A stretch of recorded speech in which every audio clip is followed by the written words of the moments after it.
Corona पीड़ितों की दास्तां पेश करता पद्मश्री आचार्य कौलक्लूरी इनाक द्वारा रचित प्रवास उपन्यास में आपका स्वागत है। कोरोना इतनी जल्दी समाप्त होने वाली नहीं है, वह फैलती ही रहती है। जब तक वह रहेगी तब तक काम नहीं रहेगा, जीवन नहीं रहेगा, या मरने के बजाय वहाँ मरना ठीक होगा। अब चलती हूँ, रमा ने कहा। रमा की माँ नहीं है, पिता बीमार रहते हैं, एक ही बिटिया है। एमएससी की परीक्षा हॉस्टल में रहकर पूरी की थी। 16वें साल ही उसकी शादी हो चुकी थी। पति की उम्र 20 साल थी। जीविकोपार्जन के लिए हैदराबाद आई थी। ससाराम गांव को छोड़ दिया था। 3 साल में बेटा पैदा हुआ। उसे हीरा मोती रतन कहती है वह।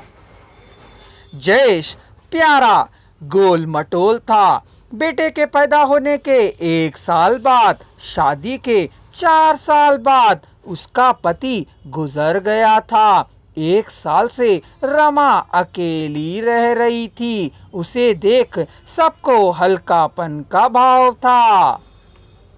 उसका पति लोहे के गोले जैसा था। उसके रहते रमा की ओर ताकने में भी डर रहता था। अब किसी को भी डर नहीं है, सभी को चुगल करने की और मौके की ताक रहती है।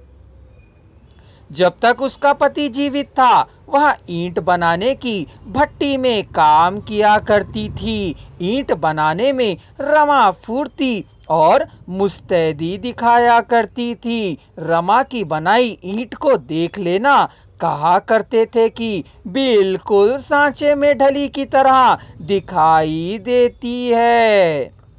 ईंटों को जलाने के लिए उन्हें करीने से सजाने का आसान तरीका रमा को पता था।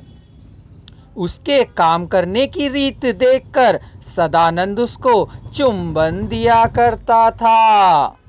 पति की मृत्यु के बाद ईंट की भट्टी में काम करने का काम छोड़कर घर बनाने के काम में कूली की तरह काम करने लगी थी। तब से राम से जान पहचान थी। रतन के समूह में अकेली जा सकती हो, वे सब है ना, डर काहे का।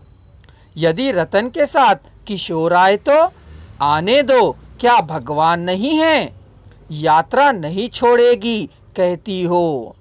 जाने का ही मन है। इतनी आपदा में कष्ट सुख तो साथ साथ ही रहते हैं। यात्रा में सुविधाएं नहीं होंगी।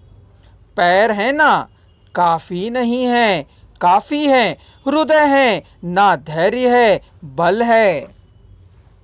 तुम अकेली ही नहीं हो, तुम्हारे साथ एक प्यारा सा बच्चा भी है। कितनी सारी चीजों को ढोगी, जितना ढो पाऊंगी। देखो, जिद मत करो, यही मेरे लिए श्री राम रक्षा है। राम मौन ही रहा। दरअसल संप्रति हैदराबाद में मनुष्य ही नहीं है, एक भी दिखाई नहीं दे रहा है। बिल्डर्स भी नहीं है, इंजीनियरों का पता ही नहीं है, कॉन्ट्रैक्टर का अता पता भी नहीं है, मिस्त्रियों का अता पता नहीं है। मैं औरत जात हूँ, मजदूरी नहीं है। इतने मंजिलों वाली इमारतें बनती बनती रुक गई हैं।